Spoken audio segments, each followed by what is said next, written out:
கட்சியுடைய மாநில உறுப்பினர்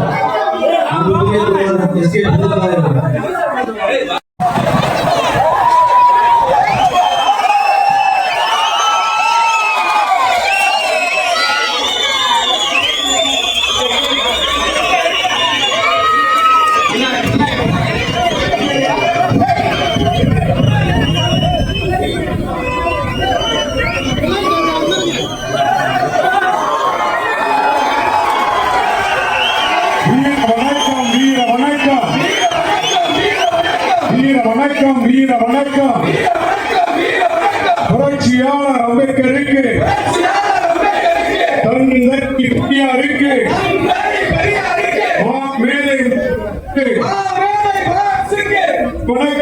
வணக்கம் வணக்கம் வீர வணக்கம்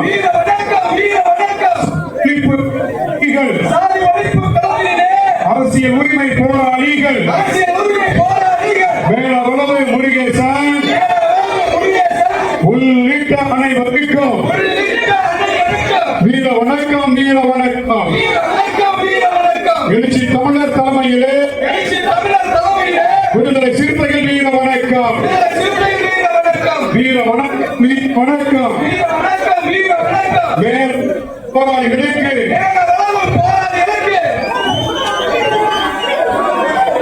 இறங்க தலைவர் ஒளிவிடுங்க. தலைவர்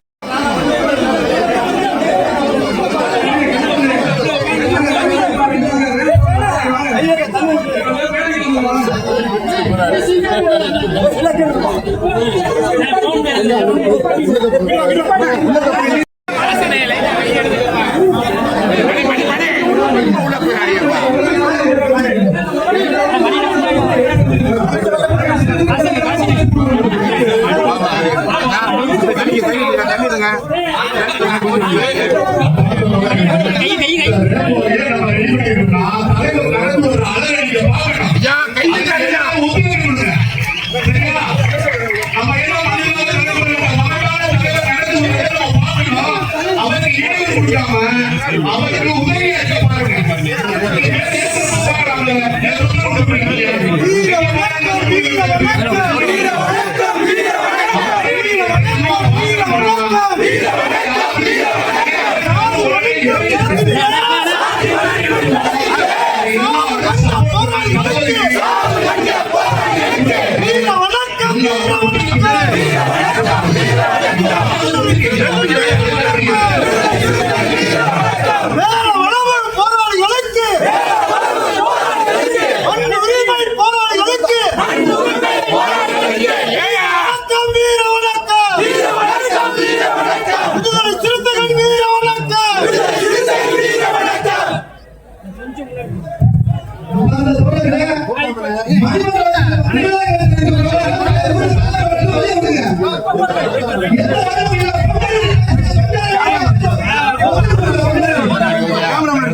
முருகேசன்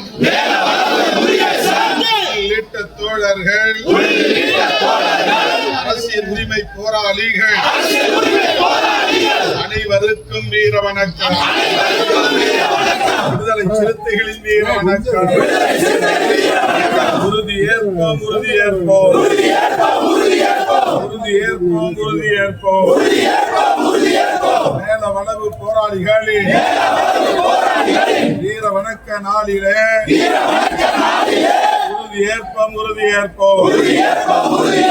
அமைப்பாய் திரள்வோம் அங்கீகாரம் பெறுவோம் அதிகாரம் வெல்வோம் வென்றெடுப்போம் வென்றெடுப்போம் ஜனநாயகத்தை வென்றெடுப்போம் வென்றெடுப்போம் வென்றெடுப்போம் சமத்துவத்தை வென்றெடுப்போம் வேறறுப்போம் வேறறுப்போம் சனாதனத்தை வேறறுப்போம் வென்றெடுப்போம் வென்றெடுப்போம் சமத்துவத்தை வென்றெடுப்போம் சமத்துவத்தை வென்றெடுக்க உறுதி ஏற்போம் உறுதி ஏற்போம் வீர வணக்கம் வீர வணக்கம் வீர வணக்கம் வீர வணக்கம் முருகேசன்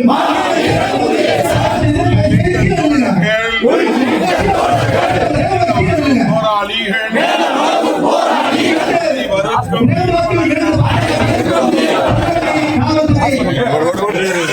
நிமிர்ந்து நில்லுங்கள், நெஞ்சுயர்த்தி நில்லுங்கள்.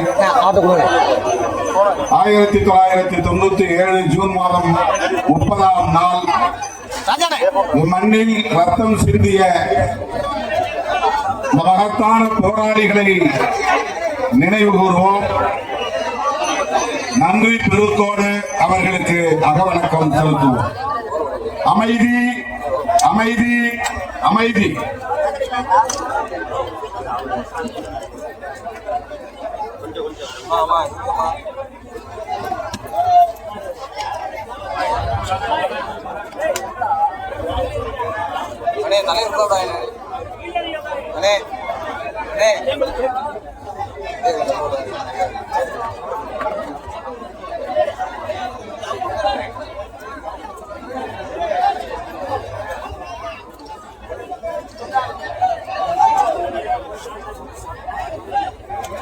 வீர வணக்கம் வீர வணக்கம் வீர வணக்கம் வீர வணக்கம் வீர வணக்கம் வீர வணக்கம். மேல வளவு போராளிகளுக்கு மேல வளவு போராளிகளுக்கு வீர வணக்கம் வீர வணக்கம் வீர வணக்கம் வீர வணக்கம்.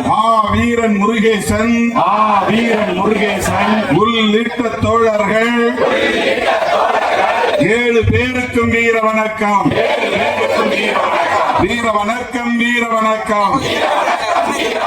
விடுதலை சிறுத்தைகளின் வீர வணக்கம் வீர வணக்கம் வீர வணக்கம் வீர வணக்கம் வீர வணக்கம். மண்ணுரிமை போராளிகள் மண்ணுரிமை போராளிகள் அனைவருக்கும் வீர வணக்கம் அனைவருக்கும் வீர வணக்கம். சாதி ஒழிப்பு போராளிகள் சாதி ஒழிப்பு போராளிகள் அனைவருக்கும் வீர வணக்கம் அனைவருக்கும் வீர வணக்கம். உறுதி ஏற்போம் உறுதி ஏற்போம் உறுதி ஏற்போம் உறுதி ஏற்போம் உறுதி ஏற்போம் உறுதி ஏற்போம் உறுதி ஏற்போம் உறுதி ஏற்போம். மேல வளவு போராளிகளின் மேல வளவு போராளிகளின் வீர வணக்க நாளிலே வீர வணக்க நாளிலே உறுதி ஏற்போம் உறுதி ஏற்போம் உறுதி ஏற்போம் உறுதி ஏற்போம். சாதியத்தை வேறறுக்க சாதியத்தை வேறறுக்க ஜனநாயகத்தை வென்றெடுக்க ஜனநாயகத்தை வென்றெடுக்க சமத்துவத்தை வென்றெடுக்க சமத்துவத்தை வென்றெடுக்க உறுதி ஏற்போம் உறுதி ஏற்போம் உறுதி ஏற்போம் உறுதி ஏற்போம் உறுதி ஏற்போம் உறுதி ஏற்போம் உறுதி ஏற்போம் உறுதி ஏற்போம். வீர வணக்க நாளிலே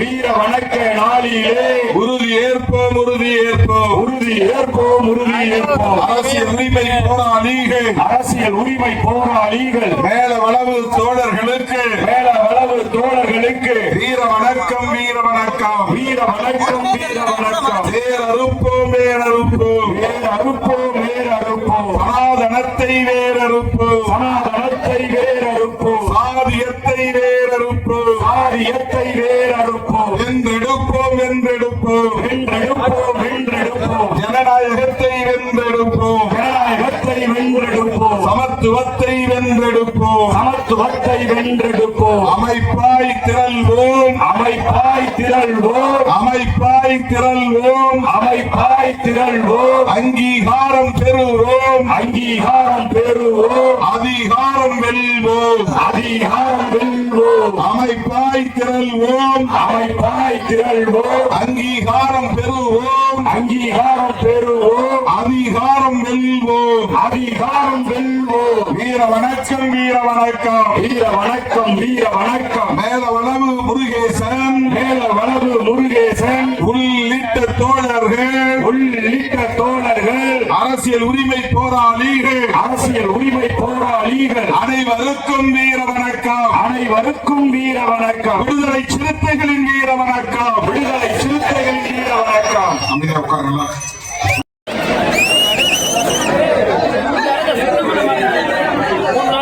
ராஜா மனைவி வசந்தி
உங்கள் அனைவருக்கும் என்னுடைய பணிவார்ந்த வணக்கத்தை தெரிவித்துக் கொள்கிறேன்.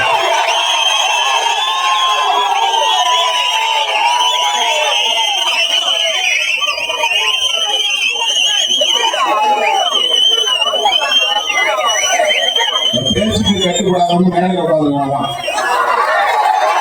நீங்க என்ன பேச்சு கட்டுப்படாதீங்க. அதனால மீண்டும் ஒரு முறை உங்களுக்கு என்னுடைய வணக்கத்தை அன்புகளை தெரிவித்துக் கொள்கிறேன்.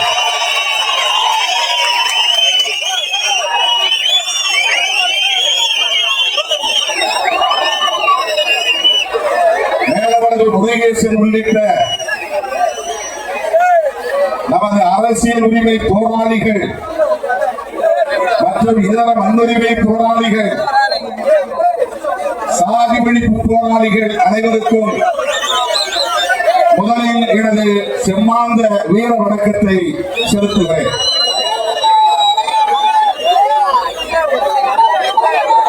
ஆண்டுதோறும் நாம் இங்கே கூடுவது வெறும் சம்பிரதாயம் அல்ல, நம்மை நாமே மேலாய்வு செய்து கொள்வதற்கும் புத்துணர்வை பெறுவதற்குமான ஒரு நிகழ்வு. ஆண்டுக்கு ஒரு முறை இங்கே நாம் கூடுகிறோம். இது சாதி பெருமை பேசுவதற்காக அல்ல,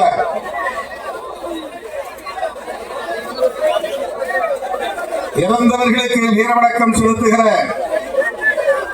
வெறும் சம்பிரதாய நிகழ்வு அல்ல.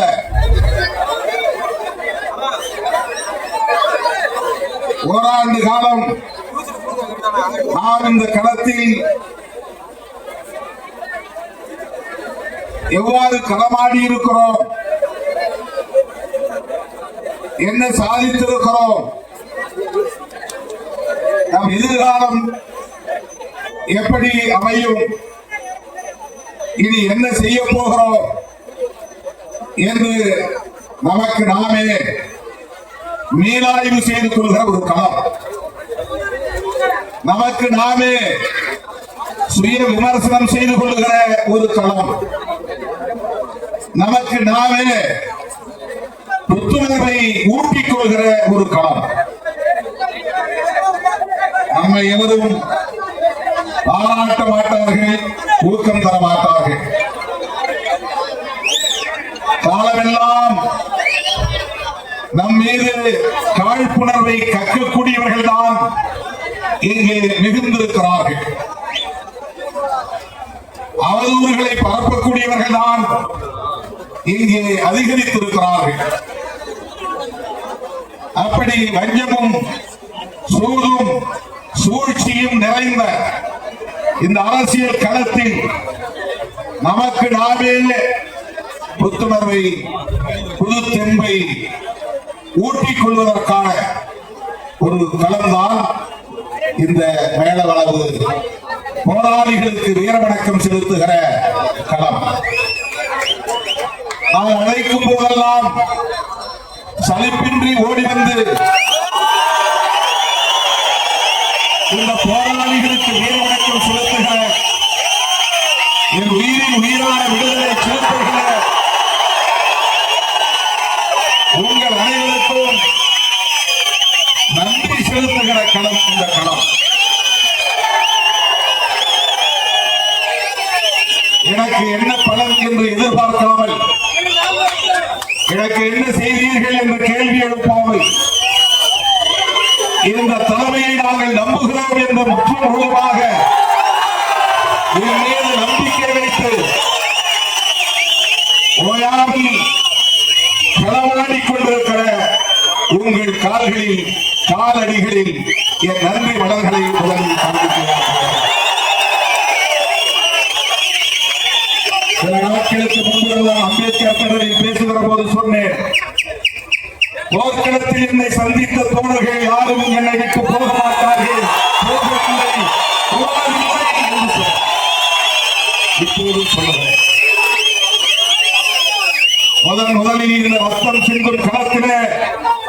என்னோடு கைகோர்த்த தம்பிகள், என்னை அண்ணன் என்றும் தம்பி என்றும் ஏற்றுக்கொண்ட தோழர்கள், இன்றைக்கும் அதே உணர்வோடு அதே நம்பிக்கையோடு என் கைகளை கோர்த்துக் கொண்டே வருகிறார்கள். யாரும் அவதூறு பரப்பிவிட்டு வெளியேறவில்லை. தேர்தல் களத்தில் அடியெடுத்து வைத்த பிறகு அல்லது அதற்கு சற்று முன்பு வந்தவர்கள்தான் சிலர், விரல் விட்டு எண்ணக்கூடிய சிலர் வந்தார்கள், வென்றார்கள், சென்றார்கள். அவர்களுக்கு ஒரு நோக்கம் இருந்திருக்கலாம். அந்த நோக்கம் நிறைவேறாத போது இந்த தலைமைக்கு எதிராகவும் கட்சிக்கு எதிராகவும் சில கருத்துக்களை அவதூறுகளாக பரப்பிவிட்டு போகிறார்கள். ஆனால் அது எடுபடாது என்பதை இந்த வேலூர் வட்டாரமே நமக்கு உணர்த்தி கொண்டிருக்கிறது.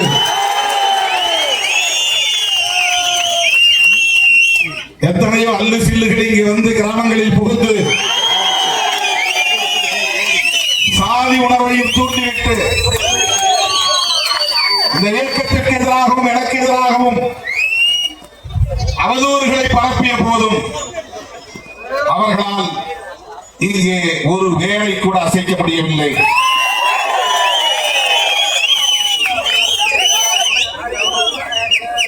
நாம் உயிரோடு இருக்கும் போதே சில சில்லறைகள் என்ன பேசுகின்றன என்றால், மேலவளவுக்கும் திருமாவளவனுக்கும் என்ன சம்பந்தம் என்று கேள்வி எழுப்புகிறார்கள். மேலவளவு முருகேசன் அவர்கள் செருப்படி கொடுப்பது போல் பதிலடி கொடுத்தார். இப்படி பேசுகிறவர்கள் யாரென்றே எங்களுக்கு தெரியாது. சிறுத்தைகள் தான் எங்களுக்கான ஒரே பாதுகாப்பு அரண் என்று பதிலடி கொடுத்தார். இப்படி நாம் இழுத்திருக்கிற போது, உயிர்ப்போடு இருக்கிற போது திருவாதம் பேசுகிற கும்பலும் இங்கே இருக்கத்தான் செய்கின்றன.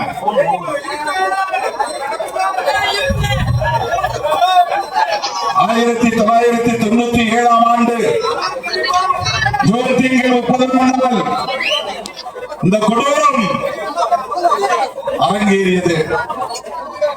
தமிழ்நாடு உறைந்து போனது. வழக்கம் போல அரசியல் கட்சிகள் மௌனித்து கிடந்தன. வழக்கம் போல தலைவர்கள் வாய் திறக்கவில்லை. ஒரு கண்டிடம் கூட இல்லை. இதுதான் 97 இருந்த நிலை. ஆனால் இன்றைக்கு தமிழ்நாடு முழுவதும் தலித்துகளின் அரசியல் விரிவாக பேசப்படுகிறது. அதிகபட்சமாக ஒரு தலித் முதலமைச்சர் வேட்பாளராக இங்கே அறிவிக்கப்படுகிற நிலை எட்டியிருக்கிறது. 97 இருந்த நிலை என்ன? 2026 இந்த 29 ஆண்டுகளுக்கு ஏற்பட்டிருக்கிற மாற்றம் என்ன? தமிழ்நாட்டில் ஒரு தலித் ஏன் முதலமைச்சராக கூடாது என்ற விவாதத்தை எழுப்புவதற்கு, ஏன் இன்னும் குறிப்பாக திருமாவளவன் முதலமைச்சராக கூடாது என்று விவாதிக்கிற அளவுக்கு தமிழக அரசியல் தலைமையாக மாறி இருக்கிறது என்றால் அதுதான் சிறுத்தைகளின் சாதனை, திருமாவளவனின் சாதனை.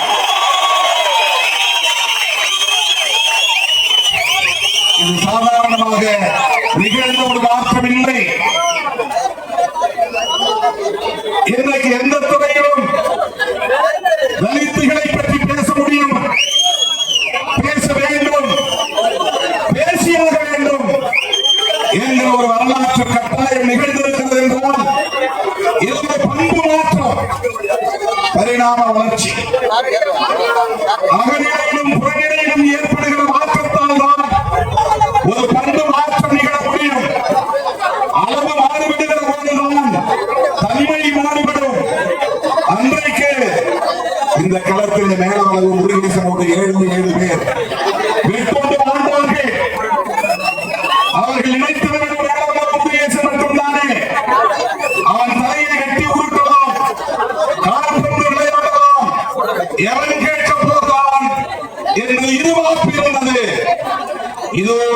கொண்டிருக்கிறார்கள் சிறுத்தைகள்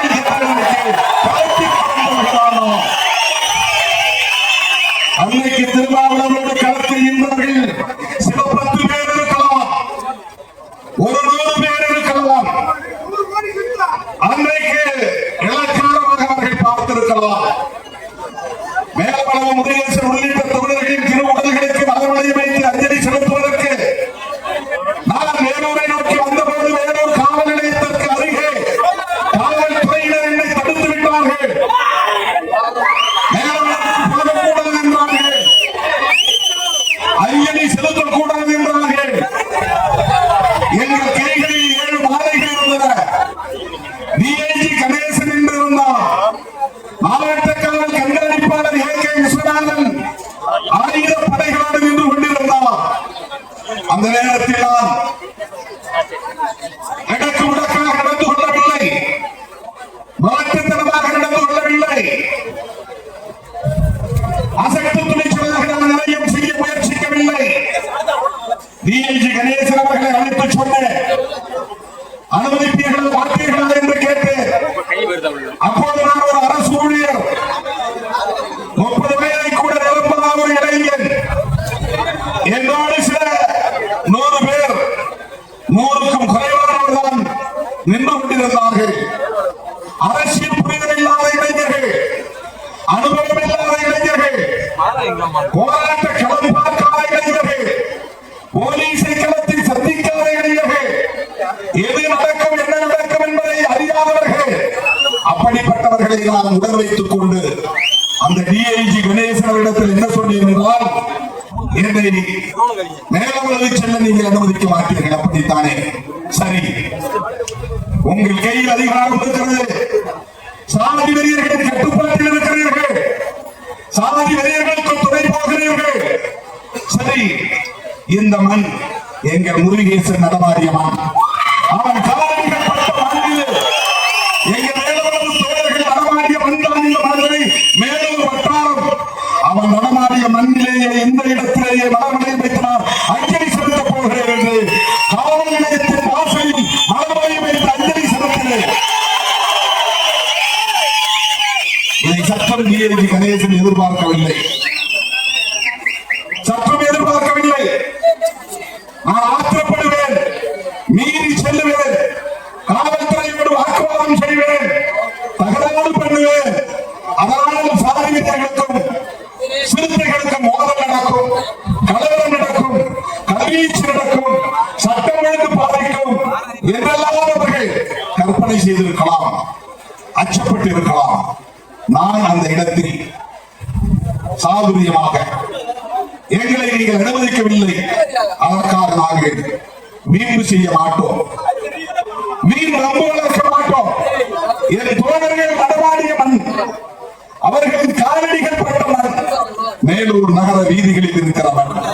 இந்த இடத்தில் நான் அஞ்சலி செலுத்துகிறேன் என்று 7 மாலைகளையும் அந்த இடத்தில் வைத்து அந்த இடத்தில் நின்று வீர வணக்கம் செலுத்திவிட்டார். மதுரைக்கு திரும்பினேன். அவர்கள் நினைத்திருக்கிறார் இவர்கள் பலவீனமானவர்கள், அவர்கள் நினைத்திருக்கலாம் இவர்களால் காவல்துறையை எதிர்க்கிற வலிமை பெற்றிருக்கவில்லை, இவர்களுக்கு அந்த வலிமை இல்லை. அவர்கள் நினைத்திருக்கலாம், சாதி வெறியர்கள் நினைத்திருக்கலாம் திருமாவளவன் பயந்து பின்வாங்கி போய்விட்டார் என்று. ஆனால் விடுதலை சிறுத்தைகள் விஸ்வரூபம் எடுத்தோம். அந்த படுகொலைக்கு பிறகு என்ன செய்வது என்று கூடினோம், தல்லாவளத்தில் உட்கார்ந்து பேசினோம். அதன் அடிப்படையில் தான் சென்னையில் மாபெரும் பேரணி அறிவிக்கப்பட்டது. அதன் அடிப்படையில் தான் நாடு தழுவிய பந்த் அறிவிக்கப்பட்டது. மதுரை மண்ணில் இருந்துதான் அந்த முழு அடைப்பு போராட்டத்தை அறிவித்தோம். மதுரையை தாண்டி இயக்கவில்லை, இன்னும் சொல்லப்போனால் வேலூர் வட்டாரத்தை தாண்டி இயக்கவில்லை. அப்படிப்பட்ட நிலையில் நான் எடுத்த முடிவு முழு அடைப்பு போராட்டம். கடலூர் மாவட்டத்தில் தீப்பிடித்தது, வட மாவட்டங்கள் முழுவதும் பரவியது. முழு அடைப்பு போராட்டம். சென்னை புறவணி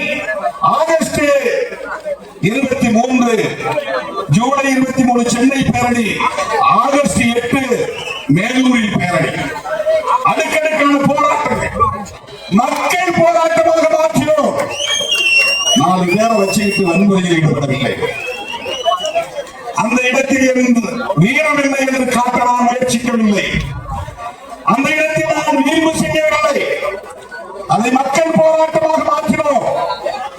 அப்போது என்னுடன் இந்த தம்பிகள் மட்டும்தான் இருந்தார்கள். இப்போது இருக்கிற பெரிய ஆளுமைகள் கூட என்னோட இல்லை. இப்போது இருக்கிற முன்னணி பொறுப்பாளர்கள் கூட என்னோடு இல்லை. மேலூர் தம்பிகளை மட்டுமே வைத்துக் கொண்டு இயக்கத்தை முன்னெடுத்து செல்லும் அந்த மலைச்சாமி கூட இருந்தவங்க கூட எல்லாரும் போயிட்டாங்க. யாரும் கூட கிடையாது. ஒரு ஆள் மேலூருக்காரனை தவிர. மேலூருக்கான தம்பிகள் 10 பேர் இன்னைக்கு முத்துக்குமார் இடத்திலே இல்லை. அந்த தம்பிக்கு இந்த நேரத்தில் நான் வீர வணக்கம் செலுத்துகிறேன். அவருடைய இல்லத்திற்கும் செல்ல இருக்கிறேன்.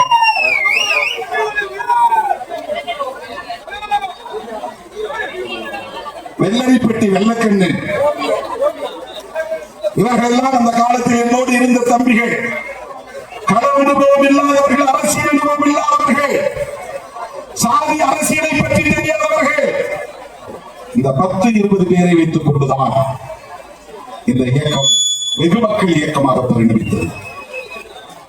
சும்மா நிகழ்ந்து விடுவதில்லை. வெறும் சாதி உணர்வான ஒரு இயக்கம் வளர்ந்து விடாது. வெறும் சாதி உணர்வு மட்டுமே ஒரு அரசியல் இயக்கத்தை 4 நூற்றாண்டு காலத்திற்கு தக்க வைத்துக் கொள்ளாது.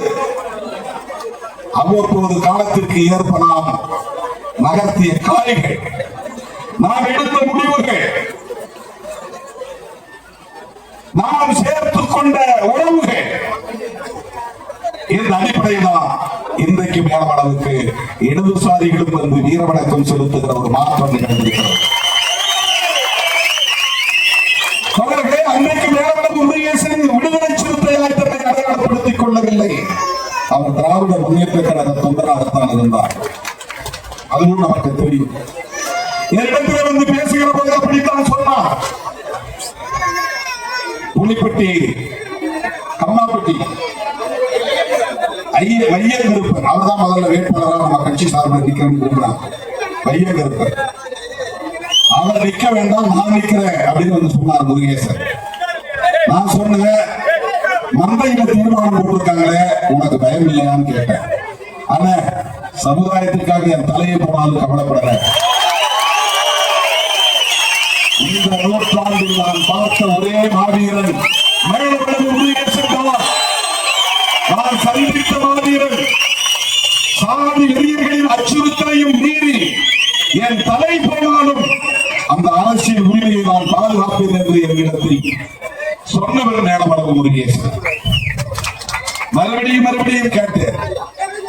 அதான் வந்து தலையை எடுத்துருவோம்னு சொல்றாங்களே, ஏன்பா இந்த வீண் முயற்சி?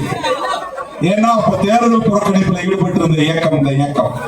அதனால எனக்கு பெரிய ஆர்வம் இல்லை. அப்ப ஆற்றல் அரசு தான் சொன்னார், நாம எலெக்ஷன் நிக்கலன்னா அதுக்காக நம்ம சமுதாயத்தை சார்ந்தவர்கள் நெருக்கடியில் இருக்கும்போது நாம ஏதாவது முடிவெடுத்துதானே ஆகணும். தம்பி ஆற்றல் அரசு சொன்னார். சக்திவேல், அப்ப அவர் பேர் சக்திவேல். நாம் தேர்தல் களத்தில் இல்லாவிட்டாலும் தேர்தலில் போட்டியிடுகிறவர்களுக்கான பாதுகாப்பை யார் முன்னெடுப்பது? அப்போது நான் சொன்னேன், நீங்க போய் போட்டியிடுங்க, இந்த இயக்கம் உங்களுக்கு துணையாக இருக்கும் என்று சொன்னேன். களத்தில் போய் நில்லுங்க. தமிழந்தி இப்போ இருக்கிறார், தமிழந்தி அவங்க எல்லாமே நேரடியாக களத்தில் வந்து நின்று 10 நாள் நின்று ஓட்டு கேட்டாங்க. தேர்தல் பிரச்சாரத்தில் ஈடுபட்டார்கள். எல்லோருடைய பேரும் இங்க சொல்ல நேரம் தொடர்களே. அப்படி எந்த பின்புலமும் இல்லாமல் இந்த களத்தில் சாதியினர்கள் ஒருபுறம், அடக்குமுறை அதிகாரம் பெற்றிருக்கிற அதிகார வர்க்கம் ஒருபுறம், ஆட்சியாளர்கள் அல்லது அரசியல்வாதிகள் ஒருபுறம், இப்படிப்பட்டவர்களின் ஒடுக்குமுறைகளை தாக்கு பிடித்து நின்று இன்றைக்கு நான் அடிக்கடி மேடையில் சொல்லுவது போல், எங்களை ஓரம் கட்ட பார்த்தாலும் ஒதுக்கி வைக்க பார்த்தாலும் நாங்கள் வைகள் என்பதை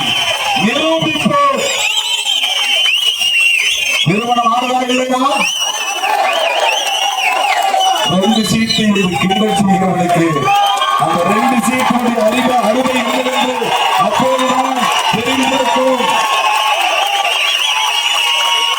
2 சீட்டு என்று 3 சீட்டு விளையாடுகிறவன் நம்மை கிண்டல் செய்வான். 3 சீட்டு கும்பல்.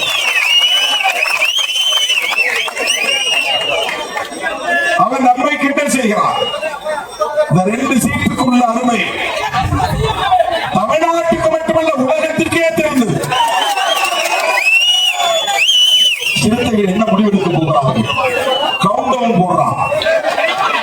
இன்னும் 3/4 மணி நேரம் இருக்கு, இன்னும் 1/2 மணி நேரம் இருக்கு, இன்னும் 4 மணி நேரம் இருக்கு, இன்னும் 10 நிமிஷம் இருக்கு, இன்னும் 5 நிமிஷம் இருக்கு. என்னதான் திருமாவளவன் வாய் திறக்க போகிறார்? நான் பெருமைக்காக சொல்லவில்லை தோழர்களே.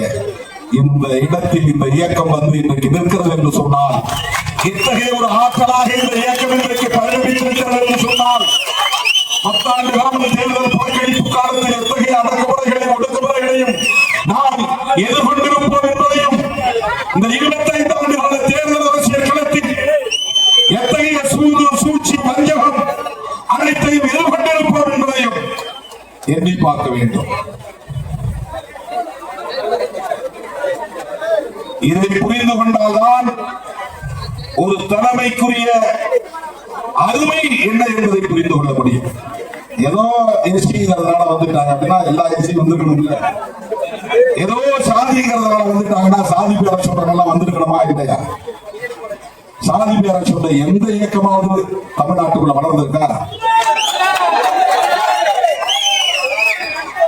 சமகாலத்தில் நம்மோடு சாதி பெயரை கொண்டு அரசியல் இயக்கத்தை தொடங்கிய யாராவது இந்த களத்தில் இருக்கிறார்களா?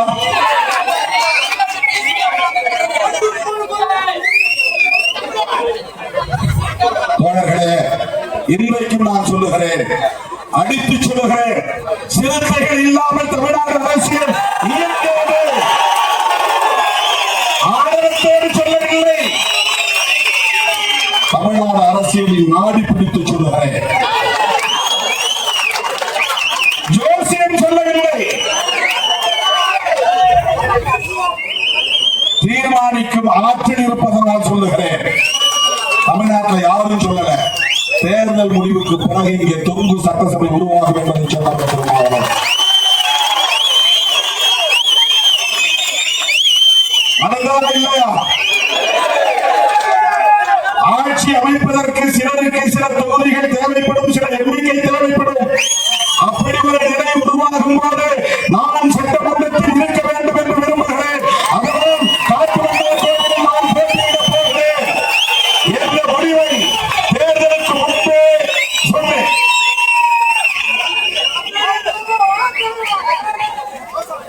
ஏன் போட்டியிடல அப்படிங்கிறதுக்கு என்கிட்ட விளக்கம் கேட்கிறவங்க எவனும் ஒரு ஆள் கூட அவர் போட்டியிடாமல் போனதற்கு எது காரணம் என்று திமுகவிடம் யாரும் கேட்கல. திமுக தலைவருக்கு கேட்க வேண்டியதானே? பத்திரிகையாளர்களை பார்த்து நான் கேட்கிறேன். எல்லா அரசியல் கட்சிக்குள்ள இருக்கிற பிரச்சனைக்கும் திருமாவளவன் தான் பதில் சொல்லணும்னு எதிர்பார்க்கிறார். 1 மணி நேரத்துக்கு ஒரு தடவை வந்து பைக் நீட்டுறாங்க. ஏர்போர்ட்ல இறங்கினாலும் சொல்லிட்டாங்க, ஹோட்டல்ல இருந்து வெளியே வந்தா நீட்டுறாங்க, இப்ப விடுதலை களத்துல இருந்து வெளியே வந்தா நீட்டுறாங்க. ரொம்ப ஈஸியா அக்சஸ் பண்ண முடியுதுல. அது மட்டும் கிடையாது, திருமாவளவன் வாயில இருந்து எதையாவது கொடுக்கணும், எதையாவது வாங்கணும், எதையாவது சொல்ல வைக்கணும். அதை வச்சுட்டு ஏதாவது டிபேட்டுக்கு தலைப்பு எடுத்துக்கணும். நீங்க ஒரு டிபேட் நடத்தணும், அது கட்டாயமாயி போச்சு. தலைப்பு இன்னைக்கு என்ன தலைப்பு வைக்கிறது போது அவனுக்கு வந்து ஒன்னும் தலைப்பு கிடைக்கல. அப்ப திருமாவளவன் கேள்வி கேளு, அவர் என்ன பதில் சொல்றாரு பார்ப்போம். அந்த தலைப்புல இருந்து ஒரு டிபேட்டுக்கு ஒரு தலைப்பு, அந்த பதில இருந்து இப்படிதான் இன்னைக்கு அரசியல் போயிட்டு. யாராவது ஏன் திருமாவளவன் காட்டுமன்னார் கோவிலில் போட்டியிட விரும்பிய நிலையில் அவரை போட்டியிட வேண்டாம் என்று சொன்னதற்கு ஏதாவது காரணம் இருக்கிறதா என்று திமுக தலைவரிடத்திலோ அல்லது அந்த கட்சியிலுள்ள மூத்த தலைவரிடத்திலோ இதுவரையில் எந்த ஊடகவியலாளராவது கேள்வி எழுப்பியிருக்கிறார்களா?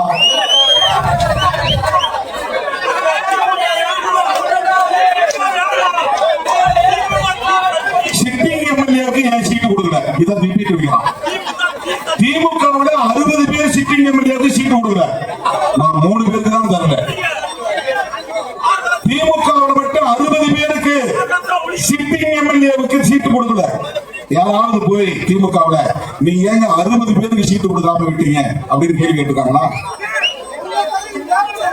நமக்கு கிடைக்கிறதே மொத்தம் 6, 8. பெரிய கூட்டணி, மெகா கூட்டணி ஷேர் பண்ணும்போது குறைவா வருது. அதுல 2 தொகுதி பொது தொகுதி. அந்த 2 தொகுதியில நின்னவங்களே மறுபடியும் நிக்கணுமாங்கிற கேள்வி மறுபடியும் வருது. அதனால மாற்றி போடுற கட்டாயம் நமக்கு வருது. இது ஒரு தலைமைக்கு வர கிரைசிஸ், ஒரு நெருக்கடி. மிச்சம் இருக்கிற 6 தொகுதி, இந்த 6 தொகுதியில எத்தனை பேருக்கு போட்டி கொடுக்க முடியும்? ஒரு தொகுதிக்கு 10 பேர், 12 பேர். தந்தாயே தந்தபடி என்று வற்புறுத்துகிற போது நான் துணிஞ்சு ஏதாவது ஒரு முடிவு எடுத்தாங்க. அப்ப எடுத்த பிறகு இவருக்கு ஏன் கொடுக்கல, அவருக்கு ஏன் கொடுக்கல, இத பத்திரிகையாளர் வந்து நம்மகிட்ட கேள்வி கேட்கிறான். இது ஒரு தலைமைக்குள்ள சுதந்திரம், ஒரு கட்சியின் தலைவருக்குள்ள சுதந்திரம். இந்த கட்சிக்கு எப்படிப்பட்ட வாய்ப்புகளை எப்படிப்பட்ட வேட்பாளர்களுக்கு தர வேண்டும் என்று முடிவெடுக்கிற அதிகாரம் ஒரு தலைவருக்கு இருந்தால்தான் அந்த தலைவரால் சுதந்திரமாக திட்டமிட முடியும், இயக்கத்தை அடுத்த கட்டத்தை நோக்கி நகர்த்த முடியும். ஆனால் இந்த நாள் வரை எலெக்ஷன் வந்து எப்போ வேட்பாளர் தேர்வு நான் எப்ப அறிவிச்சேன், இன்னை வரையிலும் ஒரு வார பத்திரிகை வெளிப்படையாக பேசுவதில் ஒன்றும் தவறில்லை. ஆனால் ஜூலியன் கிடையாது. இன்னொரு நாளேடு தினமலர் தினந்தோடு எழுதிட்டு வர்றான். கட்சி உடைய போகுது, அவங்க வெளியே போக போறாங்க, இவங்க கட்சியை புது கட்சி தொடங்க போறாங்க. அதிமுகவிலிருந்து 6 பேர் வெளியே வந்திருக்கிறார்கள். அந்த அளவுக்கு அங்கே உட்கட்சி முரண்கள் இருக்கின்றன. அதிமுகவை பற்றி எவரும் பேசவில்லை. ஏன் 6 சட்டமன்ற உறுப்பினர்கள், வெற்றி பெற்ற உறுப்பினர்கள் பதவியை தூக்கி எறிந்து விட்டு வெளியே வருகிறார்கள்? அப்படி என்ன உள்ளே நடக்கிறது? எடப்பாடி பழனிசாமி அவர்களுக்கும் வெற்றி பெற்ற சட்டமன்ற உறுப்பினர்களுக்கு இடையே நடக்கிற பிரச்சனை தான் என்ன? யாராவது டிபேட் கேட்கிறீங்களா, கேள்வி எழுப்புறீங்களா? அவங்க ஏன் வெளியே வந்தாங்கன்னு எடப்பாடி பழனிசாமி கேட்காம என்கிட்ட வந்து கேட்கிறாங்க. மைக்கு அந்த 6 பேர் வெளியே வந்தாங்க, உங்க கருத்து என்ன? அங்கதானே போய் கேட்கணும். அதுதானே நியாயம். ஏங்க உங்க கட்சியில இருந்து 6 பேர் வெளியே வந்துட்டாங்களா, உங்களுக்கு அவங்களுக்கு என்னங்க பிரச்சனை அப்படின்னு கேட்டா ஒரே நாள்ல அவங்க பதில் சொல்லிட்டு போறாங்க. நான் எங்க போய் நின்னாலும் அந்த 6 பேர் வெளியே வந்துட்டாங்களா, உடனே நான் ஏதாவது நியாயமா பதில் சொல்லணும்னு அது நல்லது இல்லைங்க, அது ஆரோக்கியமானது இல்லைங்கன்னு சொன்னா இவர் இன்னும் தாவேக்காவுக்கு செக் வைக்கிறாரு, இவரு தமிழக வெற்றி கழகத்துக்கு செக் வைக்கிறாரு. டிபேட் அப்படியே டைவர்ட் பண்ணலாம். இதுக்கு பேர் தான் திரிபுவாதம். பிரச்சனையை திசை திருப்புவது, உண்மையை மறைத்து பேசுவது, பிரச்சனை இல்லாத பிரச்சனையை பேசுவது. உண்மையிலே அதிமுகவிடம் போய் கேட்க வேண்டும். ஏன் வெற்றி பெற்றவர்கள் ராஜினாமா பண்ணணும்? திரும்ப இடத்திலே கேட்கிறார்கள். அல்லது தானே தலைவர்கிட்ட போய் கேட்கணும். உங்க மேல மாதிரி குற்றச்சாட்டு சொல்றாங்க, நீங்க சொல்லித்தான் மறைமுகமா அவங்களை வந்து வெளியேறுவதற்கு ஊக்கம் கொடுப்பதாக சொல்லுகிறார்களே, இது உண்மையா? முடிந்தா முதலமைச்சர் கேளுங்க, அதுதான் நியாயம்.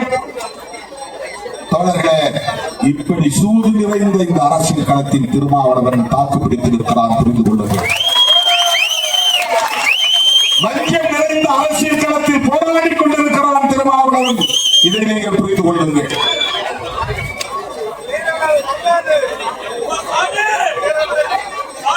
இருபத்தி 4 மணி நேரம் தாமதமாச்சா? கம்யூனிஸ்ட் சொன்ன மாதிரி உடனே ஏன் கொடுக்கல? எங்களுக்கு ஒரு கட்சி இருக்குது, எங்க கட்சியில் உயர்நிலை குழு இருக்கு, முன்னணி பொறுப்பாளர்கள் இருக்கிறாங்க, அவங்களோட கலந்து பேசுறோம். ஒவ்வொருத்தருக்கும் ஒவ்வொரு கருத்து இருக்கும், அதையெல்லாம் சீர் செய்யணும், சரி செய்யணும். ஜனநாயகபூர்வமாக ஒரு விவாதத்தை நடத்தி முடிவெடுப்பதற்கு ஒரு கட்சி தலைவருக்கு உரிமை உண்டா இல்லையா? ஆனால் உடனே பேசிட்டாங்கன்னா திரைமறைவுல பேரம் நடக்குது. இப்ப கூட 2 நாளைக்கு முன்னாடி பேசுறாங்க, திருமாவளவன் போய் தாவேக்காவுக்கு அழுத்தம் கொடுக்குறாரு.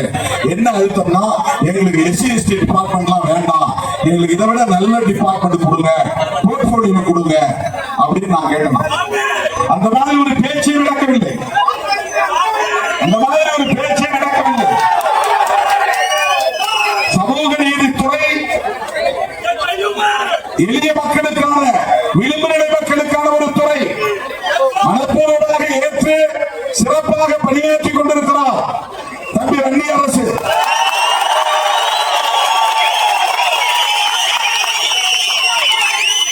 அதை பொறுத்துக் கொள்ள முடியும், பலரால் அதை சகித்துக் கொள்ள முடியும். உடனே நான் வேற தொகுதி, வேற துறை கேட்கிறேன், வேற போர்ட்போலியோ, வேற இலாக்கா, அப்படி பேச்சே இல்லை. என்ன முதலமைச்சர் பொறுப்பேற்ற பிறகு திரு விஜய் அவர்கள் வேளச்சேரியில் வந்து பேசிய போது எனக்கு இடைத்தேர்தல் இருக்கிற விருப்பம்லாம் இல்ல, அந்த எண்ணமே எனக்கு கிடையாது, நான் அமைச்சரவையிலும் சேர மாட்டேன், இடைத்தேர்தலிலும் இருக்க மாட்டேன் என்பதை எப்போதே முடிவெடுத்து விட்டேன். ஆனா ஒரு பத்திரிகையில் திரும்ப திரும்ப எழுதுகிறார்கள். என்ன எழுதுகிறார்கள் என்றால், திருமாவளவன் திருச்சி கிழக்கில் நிற்கிறதுக்கு அழுத்தம் கொடுக்கிறார்கள். எங்க போய் அழுத்தம் தெரியும், அழுத்தம் கொடுக்கிறார். அந்த எண்ணமே இல்லை, அப்படி ஒரு நோக்கமே இல்லை. இதெல்லாம் படிக்கிற நீங்கள் ஒருவேளை இருக்குமோ எதுக்கு திருமாவளவன் திரும்ப திரும்ப விளக்கம் சொல்றாரு கேட்கலாம். உங்களுக்கு சொல்ல, உங்களுக்கு ஏன் நான் விளக்கம் சொல்லணும்? என்னை நம்புகிற என் தம்பிகளுக்கு, என் உயிரி இருக்கணும்.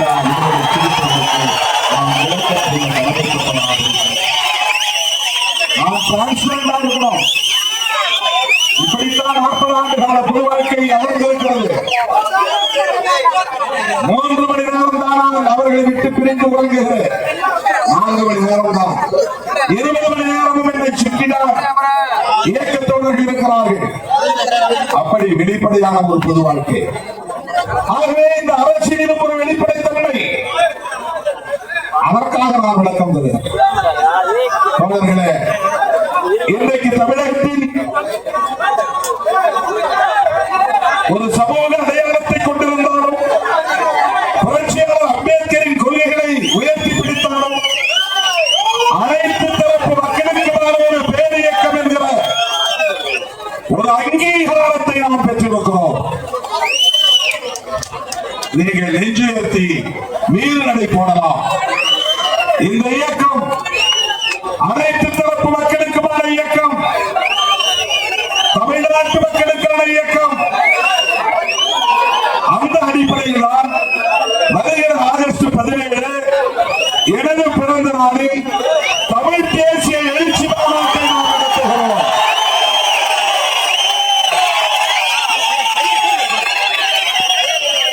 திருச்சி ஏர்போர்ட்ல ஒரு பத்திரிகையாளர் கேட்கிறார், என்ன திடீர்னு நீங்க தமிழ் தேசிய எழுச்சி மாநாடு அறிவிக்கிறீங்க?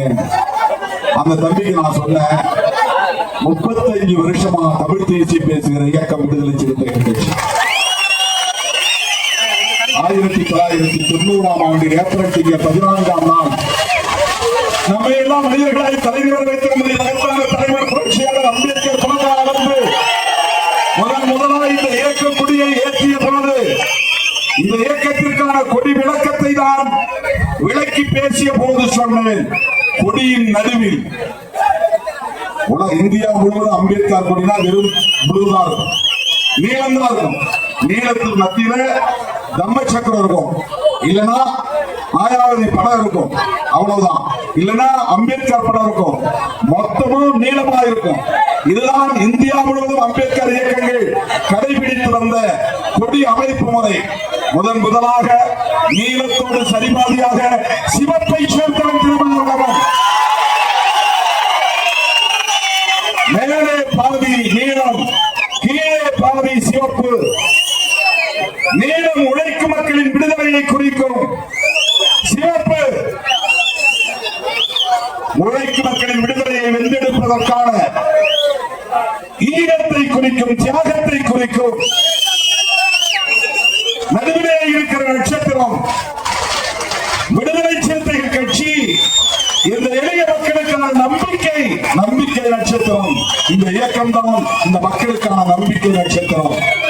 அந்த நட்சத்திரத்தின் 5 முனைகளும் 5 கொள்கைகளை வியூகமாக வகுக்கிற கோட்பாடுகளை கொண்டிருக்கிறது.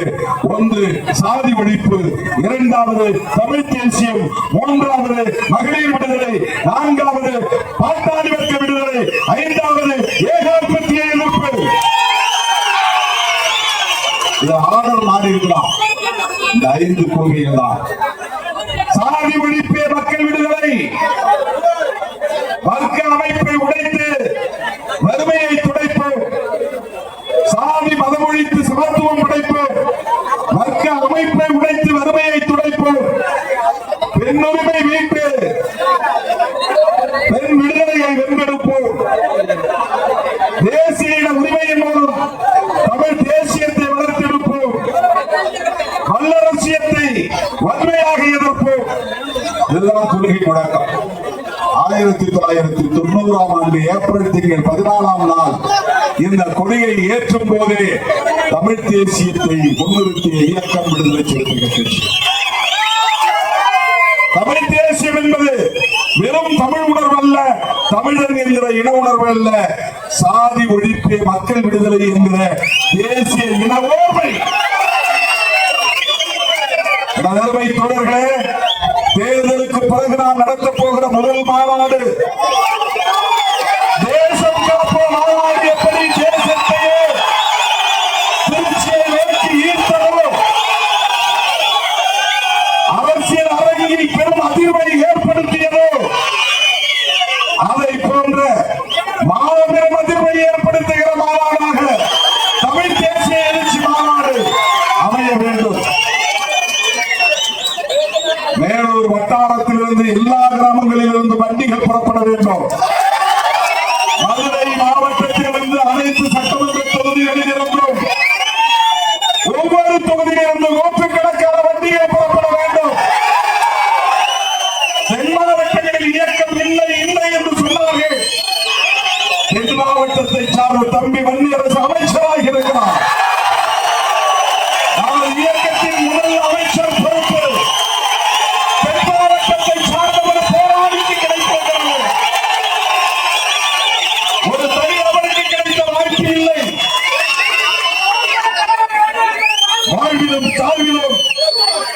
ஏற்றத்திலும் இறக்கத்திலும் எல்லா நெருக்கடி காலத்திலும் என்னோடு பயணித்த போராளிகள் ஒருவர் தம்பி வன்னியரசு. அப்படிப்பட்ட ஒரு போராளி, அதுவும் தென் மாவட்டத்தை சார்ந்தவர் தம்பி. ஒட்டுமொத்த தென் மாவட்டங்களுக்கு பெருமை சேர்க்கக்கூடிய வகையில் இந்த வாய்ப்பு நமக்கு கிடைத்திருக்கிறது. ஒட்டுமொத்த தமிழ்நாட்டுக்கே இது பெருமை என்றாலும், விடுதலை சிறுத்தைகள் கட்சிக்கே பெருமை என்றாலும், இது தென் மாவட்ட சிறுத்தைகளுக்கு கிடைத்த அதிக வாய்ப்பு என்று நான் சொல்ல கடமைப்பட்டிருக்கிறேன். இந்த நேரத்தில் ஒன்றைதான் சொல்லியாக வேண்டும். தமிழ்நாட்டு அரசியல் வரலாற்றில் இதுவரையில் எவராலும் சிந்தித்து பார்க்க முடியாத வகையில் ஒரு புரட்சிகரமான முன்னெடுப்பு, துணிச்சலான முன்னெடுப்பு, சாதி மதம் என்கிற வரம்புகளை தாண்டி செயல்பட முடியும் என்கிற ஆற்றல் வாய்ந்த ஒரு தலைமையின் முன்னெடுப்பு. ஒடுக்கப்பட்ட இந்த தலித் சமூகத்தினருக்கு 8 அமைச்சர் பதவிகள் தந்திருக்கிற முன்னெடுப்பு. கூடுதலாக துணை சபாநாயகர் பொறுப்பு என்று 9 பேருக்கு இந்த வாய்ப்பை வழங்கி தமிழ்நாட்டு அரசியலில் கூட்டணி ஆட்சி முறை என்கிற முன்னெடுப்பு, ஒடுக்கப்பட்ட மக்களுக்கான பிரதிநிதித்துவம், உண்மையான நேர்மையான தேவையான சரியான பிரதிநிதித்துவம் என்கிற அரசியல் சூழல் இன்றைக்கு வளர்ந்திருக்கிறது. இதனை பாதுகாக்க வேண்டிய பொறுப்பு, இந்த அரசியல் மாற்றத்தை தக்க வைக்க வேண்டிய பொறுப்பு, இதனை அப்படியே அடுத்த கட்டத்தை நோக்கி நகர்த்த வேண்டிய பொறுப்பு முதலமைச்சராக இருக்கிற மாண்புமிகு ஜோசப் விஜய் அவர்களுக்கு இருக்கிறதோ இல்லையோ, என் உயிரின உயிரான விடுதலை சிறுத்தைகள் நமக்கு இருக்கிறது.